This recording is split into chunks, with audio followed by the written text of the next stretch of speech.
Assalamualaikum warahmatullahi wabarakatuh. Wassalatu wassalamu ala Rasulillah wa ala alihi wa ashabihi ajma'in. Assalamualaikum. Mingguan Quran. Saya ni Numan Ali Khan. Semoga peringatan ini untuk diri saya sendiri dan juga anda semua pada bulan Ramadan yang akan datang tak lama lagi insya-Allah taala. Dan saya ingin berkongsi dengan anda beberapa pandangan dari Al-Quran yang saya anggap sangat-sangat kuat dan hebat. Anda semua tahu, mungkin kebanyakan anda tahu bahawa dalam Al-Quran, keseluruhan perbincangan tentang bulan Ramadan dan berpuasa sebenarnya dikemaskan dalam satu bahagian kecil dalam surah Al-Baqarah. Satu petikan ini menangani subjek ini secara menyeluruh dan anda tahu aspek undang-undangnya, aspek kerohaniannya dan semuanya disebutkan dalam satu perenggan ayat ini. Dan ia tidak disebutkan lagi di tempat lain dalam Al-Quran, di mana ini sememangnya kuat dan hebat. Jadi ketika kita mencari bimbingan, petunjuk dan nasihat mengenai bulan Ramadan, ia amat jelas tempat pertama sekali yang logik untuk kita bermula untuk cari adalah dari kitab Allah Subhanahu Wa Taala sendiri. Betul? Okey, kita akan mengkaji serba sedikit tentang petikan ayat ini. Dan dalam petikan ini terdapat beberapa ayat yang berurusan dengan secara aspek teknikalnya, yakni hari dan bulan apa yang anda sepatutnya berpuasa, sehingga bila puasa bermula, bila ia habis. Sekiranya anda jatuh sakit time tu, macam mana pula? Dan lain-lain dan sebagainya. Itu semua dari segi undang-undangnya. Tapi, di sebalik itu juga, Allah Azza wa Jalla juga menyebutkan ungkapan ini yang muncul. Ia berbunyi, la'allah. Kan? La'allah. Saya mahu bercakap dengan anda sebelum itu, serba sedikit mengenai perkataan la'allah terlebih dahulu. Dan lepas tu insya-Allah taala saya akan berkongsi dengan anda beberapa perkara lagi yang sangat indah yang saya anggap sangat menarik. Okey, perkataan la'allah dalam bahasa Arab sebenarnya bermaksudkan beberapa perkara.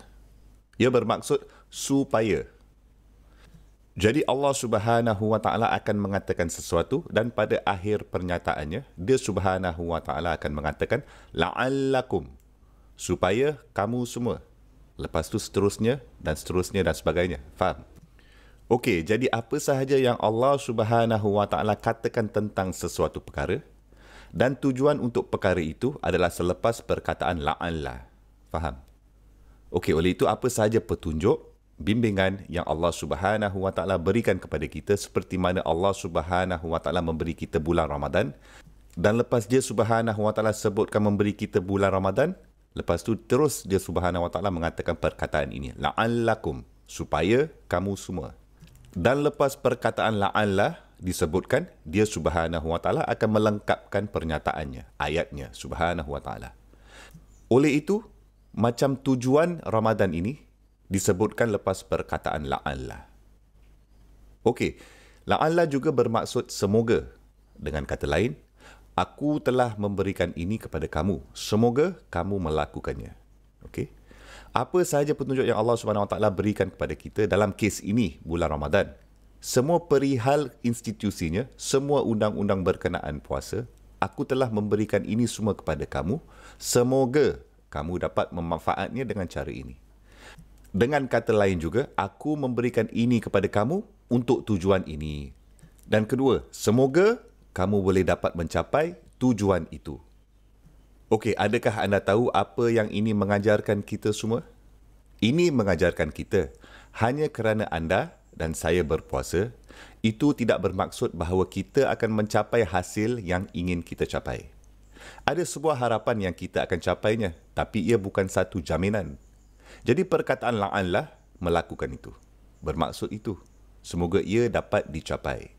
Dan la'allah juga bermaksud juga mungkin. Jadi ada kemungkinan di situ kamu akan mencapainya. Tapi itu bukan satu jaminan. Tapi kerana makna itu merangkumi juga sebuah harapan di dalamnya. Atau raja' di dalamnya. Apa yang berlaku untuk kita adalah ini menjadikan kita berasa optimis. Kerana di satu pihak tidak ada jaminan bahawa di bulan Ramadan apa sahaja yang Allah Subhanahu Wa Taala mahukan kita untuk capai, kita akan dapat capai. Tapi pada masa yang sama ada sebuah rasa harapan dalam diri kita semua yang telah dilahirkan. Sungguh indah perkataan la'allah, kan? Subhanallah. Okey, jadi dengan pengenalan yang serba ringkas itu, izinkan saya berkongsi beberapa perkara dengan anda. Perkara pertama yang Allah Subhanahu Wa Taala katakan, Ya ayyuhallazina amanu kutiba alaikumus siyam kama kutiba alal lazina min qablikum la'allakum tattaqun. Mereka yang mempunyai iman, berpuasa telah dibuatkan sebagai undang-undang untuk kamu. Ia telah ditetapkan bagi kamu. Seperti mana juga ia telah diberikan pada orang yang telah datang sebelum kamu, supaya kamu dapat mencapai takwa. Supaya kamu dapat menjadi sedar. Supaya kamu menjadi waspada. Supaya kamu mungkin dapat berhati-hati dan sedar. Okey, takwa dalam bahasa Arab adalah sikap dorongan yang kuat untuk melindungi diri anda, untuk berjaga-jaga terhadap bahaya. Ia berasal dari perkataan wiqayah yang secara literal bermaksud perlindungan. Seperti mana kita selalu ucapkan waqina azaban nar. Kan? Sebutan qi kat situ, sebahagian dari doa itu, permohonan itu sebenarnya bermaksud lindungi kami dari hukuman api. Jadi Allah Subhanahu Wa Taala berfirman, kamu diberikan puasa seperti mana juga yang diberikan kepada orang sebelum kamu. Semoga kamu semua akan mengembangkan daya keinginan untuk melindungi diri kamu sendiri. Dan begitulah cara saya menterjemahkannya terlebih dahulu. Okey, juga bermaksud, aku memberikan ini kepada kamu supaya kamu dapat mengembangkan rasa untuk melindungi diri kamu. Lepas tu, kemungkinan dari situ kamu akan dapat berkembang. Ada kemungkinan kamu akan mengembangkan rasa itu, daya keinginan itu, dorongan itu untuk melindungi diri kamu. Soalan pertama yang jelas adalah, melindungi diri kamu dari apa? Kan? Lindungi diri kamu sendiri dari memudaratkan diri sendiri. Dalam terbabit dalam masalah lagi. Lindungi diri kamu daripada membuat diri kamu berada dalam kerugian. Lindungi diri kamu dari mengecewakan Allah Subhanahu Wa Taala, dari mengecewakan Rasulullah sallallahu alaihi wasallam, dari mengecewakan diri sendiri, bahawa kamu akan melindungi diri kamu dari semua perkara-perkara negatif ini. Dan itulah sebabnya puasa diberikan kepada kamu semua. Okey, jadi dalam video pertama ini, saya ingin bercakap secara ringkas dengan anda mengenai idea ini. Apakah hubungan antara puasa dan takwa? Mungkin dari sudut psikologi. Dan dari situ kita akan berakhir. Mungkin dalam video yang lain, insya-Allah Ta'ala, saya akan berkongsi dengan anda beberapa pandangan lain mengenai puasa di Ramadan. Okey, jadi ketika Allah Subhanahu Wa Taala memberikan kita puasa di bulan Ramadan, ia adalah perkara yang bersifatkan fizikal, kan? Anda memang dapat merasakannya. Katakan walaupun anda bukan orang yang spiritual sangat pun, dan anda berpuasa, anda akan merasakan dahaga. Anda akan merasakan kelaparan. Ini adalah perkara fizikal yang anda dapat rasakan, betul? Dan perut anda menjerit-jerit kepada anda. Dan bagi tahu anda, aku nak makan, lapar ni lah.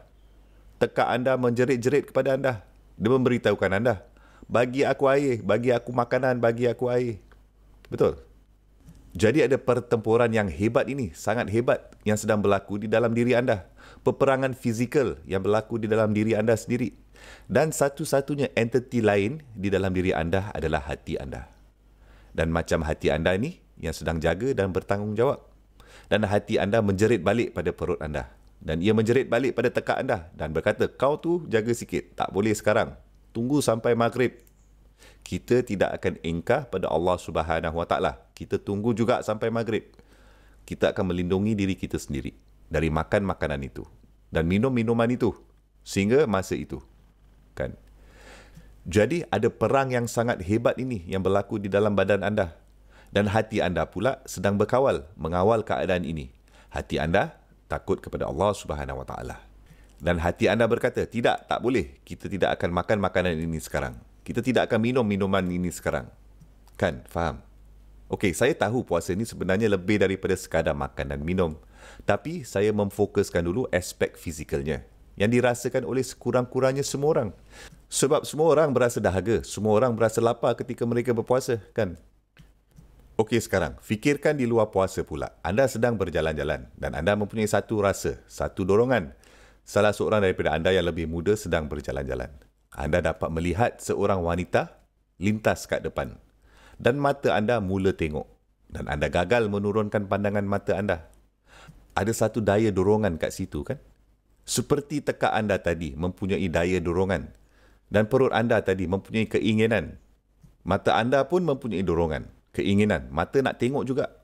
Mata nak lihat juga.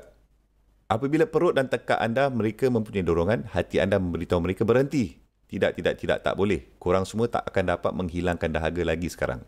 Korang semua akan kena tunggu juga sehingga masa yang tepat. Tapi apabila mata anda melihat perkara yang salah, adakah hati anda bertanggungjawab? Dan adakah hati anda memberitahu anda dengan segera? Oi, jangan cuba nak terbeliakkan mata kamu. Tengok tempat lain. Jangan tengok tu. Katakan astagfirullah. Jangan tengok. Tak boleh sekarang. Tunggu sampai Allah Subhanahu Wa Taala memberikan kamu pilihan yang halal. Tunggu sampai anda sudah berkahwin. Tunggu sampai anda masuk jannah. Tak boleh sekarang. Tunggu sampai kemudian apabila dibolehkan. Apa yang Allah Subhanahu Wa Taala miliki adalah lebih baik untuk kamu, walaupun kamu mesti menunggunya, walaupun daya keinginan kamu, daya dorongan kamu, kedahagaan kamu, selera kamu yang sangat kuat itu, walaupun begitu, anda mesti menghentikan diri anda. Anda harus melindungi diri anda. Tapi itu tidak berlaku bagi kebanyakan kita. Subhanallah, kami tak berhenti. Kita terus tengok. Lepas tu kita merasa tidak sedap hati kemudian. Kemudian kami pergi ke Jumaah dan berkata, alamak, aku benar-benar dah buat masalah lagi ni. Dan kitaran itu berpusing-pusing dan berterusan. Okey, sekarang Ramadan adalah sebuah peluang besar. 30 hari berturut-turut hati anda in charge jadi ketua dan badan anda tunduk dan patuh. Kesedaran tentang Allah Subhanahu Wa Taala hidup dan tubuh badan anda tunduk. Anda tahu kan macam mana seperti hari Jumaat, solat Jumaat, rasa spiritual yang berkesan tu kan? Tapi anda mempunyai 6 hari lepas tu untuk menjadi lemah lagi. Tapi apa yang Allah Subhanahu Wa Taala lakukan di bulan Ramadan? 30 hari berturut-turut anda sedang memenangi perang ini. Dan by the way, salah satu pemandu utama yang membuat anda kalah selalu dalam pertempuran ini, peperangan ini adalah syaitan dan marketing dia kepada anda, betul. Dia terus memberitahukan anda, jomlah, sikit je. Rasa sikit je. Tengok je, sikit je, tak ada apa-apalah. Buat sikit je, tak teruk sangatlah benda ni. Sikit je ni, tak seburuk itulah. Sekurang-kurangnya, kamu tak macam lelaki tu kat sana. Tak macam orang tu. Ini marketing syaitan. Tapi kan, semua itu akan hilang untuk anda di Ramadan.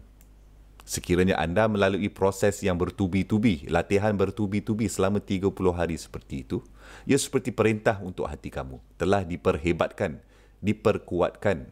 Dan daya-daya keinginan semua, daya-daya dorongan di dalam anda yang telah dibuatkan lemah, mereka jadi lemah. Syaitan tak ada. Sekarang anda telah bersedia untuk melindungi diri anda semasa anda berada di luar sana, di dunia nyata. Okey, jadi contoh terakhir yang saya akan berikan kepada anda, insya-Allah Ta'ala. Saya akan berkongsi selebihnya dengan anda dalam sesi yang lain. Okey, dengar ni. Anda tahu kan pegawai polis atau anggota bomba ke, tentera ke, orang-orang ini semasa mereka berlatih, mereka sebenarnya tak pergi ke dalam bangunan dan kereta api yang betul-betul terbakar kan.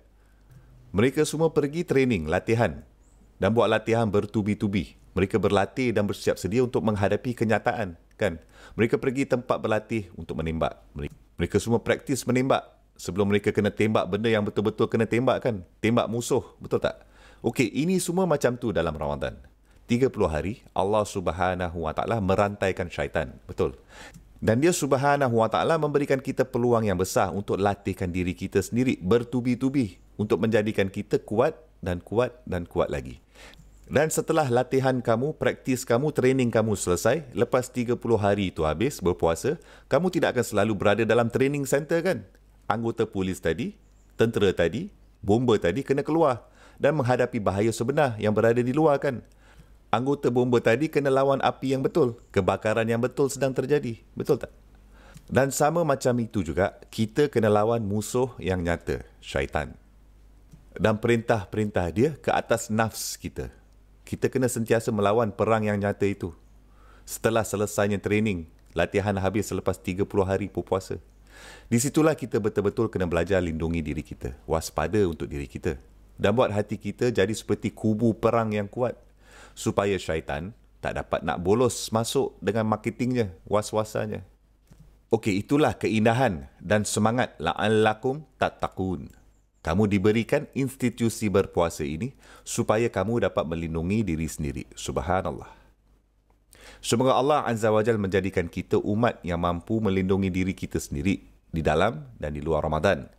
Dan semoga Allah Azza wa Jalla membuatkan latihan Ramadan ini sesuatu yang bertahan dalam diri kita dan kita dapat mengambil semangatnya dan menerapkannya sepanjang hayat kita. Barakallahu li wa lakum. Wassalamualaikum warahmatullahi wabarakatuh.